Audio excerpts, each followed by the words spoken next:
क्या आप आपके स्ट्रोक की रिकवरी से खुश हैं? क्या आप भी वही गलतियां कर रहे हैं जो जाने अनजाने में ज़्यादातर लोग गलतियां करते हैं? क्या आप जो एक्सरसाइज कर रहे हैं वो आपको स्ट्रोक की रिकवरी में हेल्प कर रहा है या और ज़्यादा नुकसान कर रहा है? क्या स्ट्रोक के बाद जो ब्रेन सेल्स डैमेज हो गए हैं वो रीजनरेट होते हैं? Hello friends, welcome to Peter physio YouTube channel. आज हम ये सभी टॉपिक्स को कवर करेंगे और जानते हैं कि स्ट्रोक की रिकवरी को आप कैसे फास्ट कर सकते हैं और क्या आप गलतियां करते हैं जो नहीं करना चाहिए। डियर फ्रेंड्स, जैसे लास्ट के वीडियो में मैंने आपको बताया था कि स्ट्रोक के बाद जो रिकवरी का टाइम है वो फिक्स नहीं होता है। There is no specific time for stroke recovery. ये कम्प्लीटली वेरी करता है person to person and brain में कितना डैमेज है उसके ऊपर डिपेंड करेगा।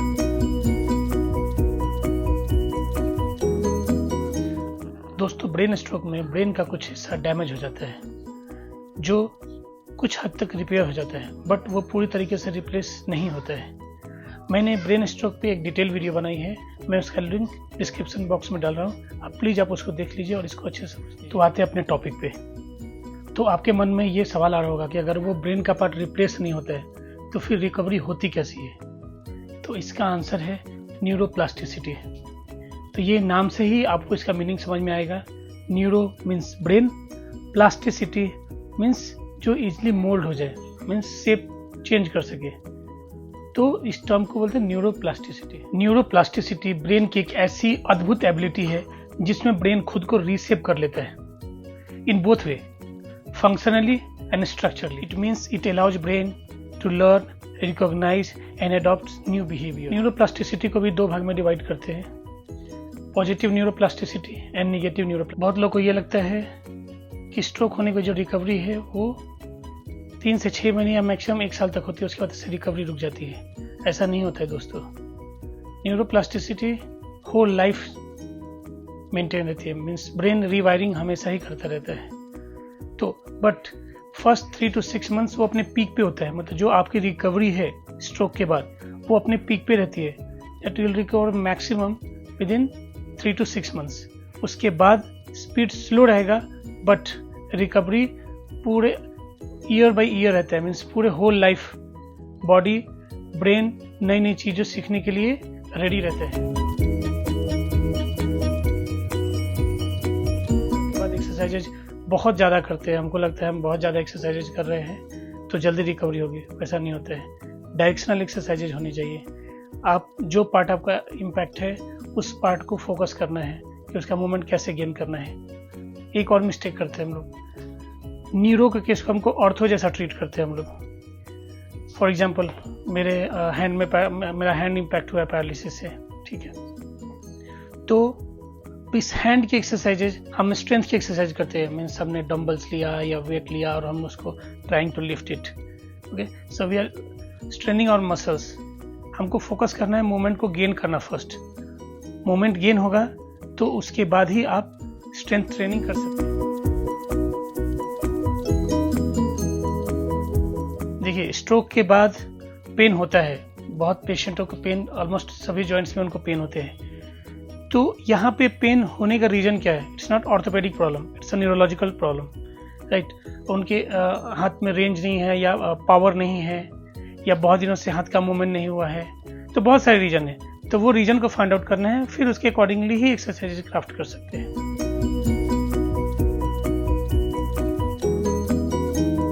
जो सबसे बड़ा मिस्टेक हम लोग करते हैं वो है अपने मूवमेंट्स को कॉम्प्रोमाइज करना। ये डे फर्स्ट से सब लोग करते हैं, मैंने देखा है ऑलमोस्ट 90% लोग करते हैं। अभी मुझे हेमीपोरोसिस है, हेमीप्लेजिया है, एक साइड मेरा अफेक्टेड है। तो फॉर एग्जांपल मेरा राइट साइड अफेक्टेड है, तो मुझे ये हाथ को उठाना है, तो हम हमारे घर वाले या फिर कोई जो फ्रेंड्स वगैरह हो क्या सिखाते हैं, इस हाथ से पकड़ो और इस हाथ को लिफ्ट करो, ऐसा, फिर छोड़ो। हम इसको कंपनसेट कर रहे हैं, वी आर नॉट प्रोमोटिंग। इसको हम इनकरेज नहीं कर रहे कि इस हाथ को खुद से उठाओ, ये इंपॉर्टेंट है। इससे आपका न्यूरोप्लास्टिसिटी आपका स्टिमुलेट होगा। ब्रेन को स्टिमुलेट करना है। जब आप बहुत ज़्यादा फोर्स लगाएंगे, आपके ब्रेन को इंस्ट्रक्शंस देंगे दैट ब्रेन को रीवायरिंग होने के चांसेस मिलते हैं। एक मेडिकल टर्म है, when it fires together it wires together. Means आप जितना ज़्यादा इंस्ट्रक्शन देंगे, जितना फोकस करेंगे अपने मूवमेंट्स को गेन करने के लिए, वो मूवमेंट गेन होने के चांसेस बहुत हाई होते हैं। उसकी जगह पे आप उसको सिखा रहे हैं कि चलो आप हाथ उठाओ, मीन्स अगर ये काम नहीं करे तो हम और प्रोमोट करें कि काम मत करो, दूसरा हाथ है उसकी जगह पे काम करने के लिए। ऐसे केसेज में रिकवरी के चांसेस बहुत ही कम होते हैं दोस्तों।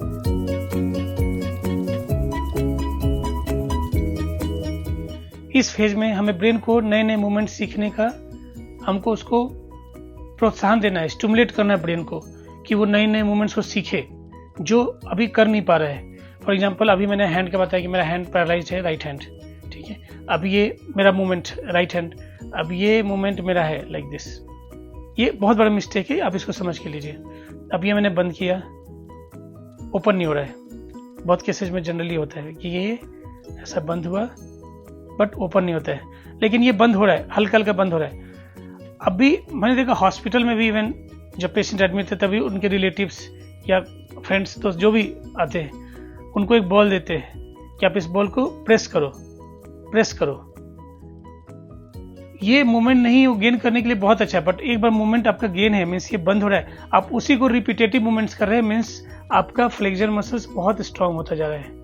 मीन्स ये क्लोजिंग का जो है ब्रेन बार बार सीख रहा है और वो काफ़ी स्ट्रांगली सीख गया उसको बंद करना, बट उसको ओपन करना आपने सीखा ही नहीं, राइट। तो एक इक्वल प्रोपोर्शन आपको लेके जाना है, मीन्स फ्लेक्शन के साथ साथ एक्सटेंशन भी होना चाहिए। आपने सिर्फ फ्लेक्शन किया, आपने सिर्फ फ्लेक्शन किया, इसको खोलना सीखा ही नहीं आपने। आपको लगा मेरा हाथ का मूवमेंट आ गया, ऐसा नहीं। हाथ का मूवमेंट मीन्स आपको सारे मसल्स पे, जो वीक है या जो स्ट्रांग है, सब पे आपको फोकस करना है, तभी आपका होलसम इंप्रूवमेंट हो सकता है।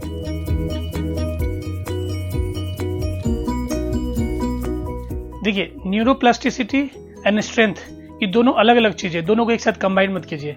न्यूरोप्लास्टिसिटी में हम ब्रेन को नई चीजें सीखने के लिए बोल रहे हैं, मीन्स हम कोई भी नई चैलेंज लेंगे तो वो ब्रेन उसको सीखेगा।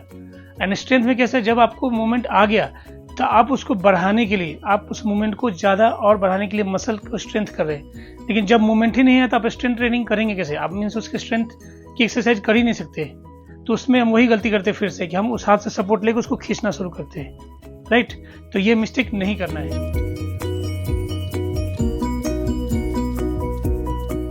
अब आपके मन में ये सवाल आ रहा होगा, न्यूरोप्लास्टिसिटी को कैसे हम बढ़ाएं, हाउ टू बूस्ट न्यूरोप्लास्टिसिटी।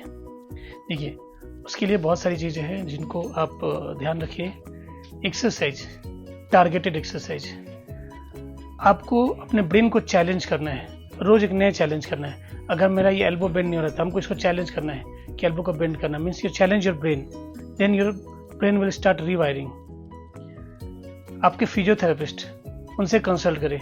देखिए, कोई भी एक्सरसाइज खुद से कभी भी ना करें, उसके लिए आप अपने फिजियोथेरेपिस्ट को कांटेक्ट करें। फिजियोथेरेपिस्ट उसी मसल्स को टारगेट करेंगे जो मसल्स आपका वीक है, जिसमें मूवमेंट्स नहीं है। तो सबसे पहला रहेगा आप मूवमेंट को गेन करें, फुल स्ट्रेंथ ट्रेनिंग करें।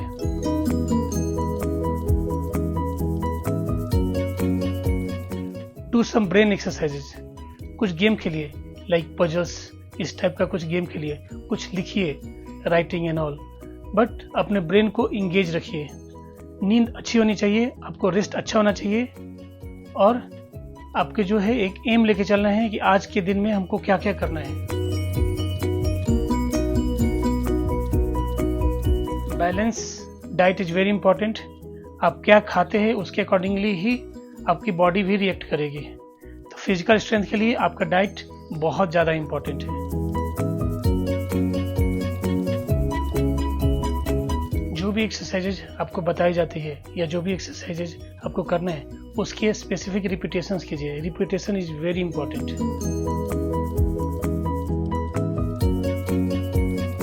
और एक इम्पॉर्टेंट बात, कुछ इनविजिबल प्रॉब्लम्स होते हैं पेशेंट को, उसको हमको इग्नोर नहीं करना है। जैसे एंजाइटी, डिप्रेशन, फियर। पेशेंट बोलता है मुझे नहीं करना, मुझे डर लगता है, तो उसको मजाक में नहीं उड़ाना, या हम उसको डांट नहीं सकते कि ये कर सकते हो, क्यों नहीं कर रहे हो आप। सो ये कॉमन इश्यूज है जो हमको दिखता नहीं है, जो नॉर्मल इंसान को दिखता नहीं है। हमको साइकोलॉजिकली भी समझना है।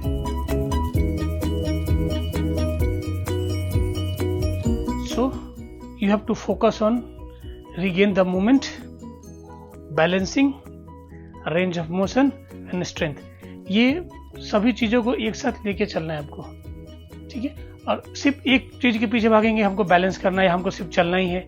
आप चलना शुरू कर दिया लेकिन आपके पैरों में पावर ही नहीं है, तो वो कंपनसेट मत कीजिए। आप कंपनसेट तब करना है जब आपको मूवमेंट आया ही नहीं काफ़ी सालों में। और इसका प्रोग्रेस, स्ट्रोक के बाद का प्रोग्रेस कभी बंद नहीं होता है, कभी रुकता नहीं है। आप जितना ज़्यादा फोकस्ड रहेंगे, जितना आप खुद को टाइम देंगे, जितना डायरेक्शनल एक्सरसाइजेज करेंगे, उतनी रिकवरी आपकी होगी। तो मैं आशा करता हूँ आपको ये वीडियो बहुत पसंद आया होगा। प्लीज़ आप इसको लाइक करें, सब्सक्राइब करें। मैं हर हफ्ते एक नए वीडियो अपलोड करता हूँ, तो प्लीज़ चैनल को सब्सक्राइब करें और अपने दोस्तों को शेयर करना ना भूलें।